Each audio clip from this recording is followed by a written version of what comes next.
ایک ہی بات عرض کرتا ہوں. سرکار فرماتے ہیں میرا حوض کوثر اتنا بڑا ہوگا, بڑی تفصیل اس کی. فرمایا اس حوض کوثر میں پیالے آسمان کے ستاروں جتنے ہوں گے. جی مشکات شریف کے پیالے آسمان کے ستاروں جتنے پیالے ہوں گے, یعنی ان گنت اتنے پیالے ہوں گے. میری امت پیاسی آئے گی, پیاس بجائے گی, پیاس میں ان کا انتظار کروں گا. انتظار ہے. اسی اسنا میں سرکار فرماتے ہیں کہ میں رب کے حضور میں عرض کروں گا اللہ پاک میرے کچھ امتی ابھی تک نہیں پہنچے, کہیں راستے میں رک گئے ہیں.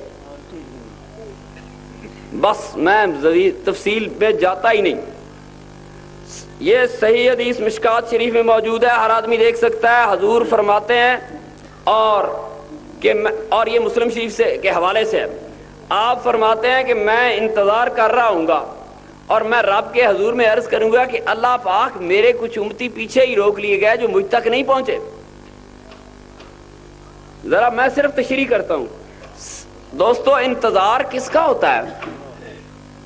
جھنگ سے اتنی بسیں آ رہی ہیں, لاہور سے آ رہی ہیں, سارے فیصل آباد میں ہزاروں آدمی داخل ہو رہے ہیں, ہزاروں جا رہے ہیں, مگر آپ کو انتظار اس کا ہوگا جس سے آپ کو واقفیت اور محبت اور جسے پتہ ہے اس نے آنا ہے. آپ کو انتظار ہوگا قاری صاحب نہیں آئے, آپ کو انتظار ہوگا فلاں ہمارا ناز خان بھائی نہیں آیا. کیوں جی ٹھیک ہے کہ نہیں؟ میں کہہ رہا ہوں آپ کا سارا شہر فیصل آباد میں آتا رہے, آپ کا عزیز آنا ہے, آپ اس کا انتظار کریں گے آیا کہ نہیں آیا. انتظار اس کا کیا جاتا ہے جس سے واقفیت ہو. کیوں جی درست ہے. انتظار اس کا ہوگا جس سے واقفیت ہوگی. اگر میرے آقا کو امت کے ایک ایک فرد سے واقفیت نہیں تو حضور انتظار کیسے کریں گے قیامت کے دن؟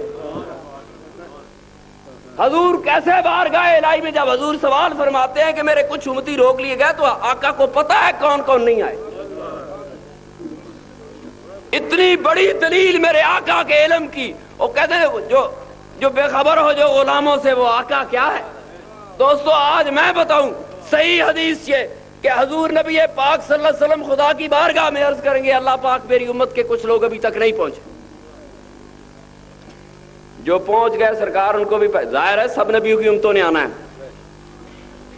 اللہ پاک فرمائے گا اللہ کے لاڈلے حبیب وہ اس لیے روک لیے گئے, وہ تیرے حوض کوثر پر اس لیے نہیں پہنچے کہ تیرے بعد انہوں نے اپنی کمر الٹی کر لی, انہوں نے دین کی طرف وہ الٹے پاؤں پھر گئے, انہوں نے دین کی طرف کمر کر لی, انہوں نے وہ عقیدے بنا لیے جن عقیدے سے صحابہ واقف ہی نہ تھے.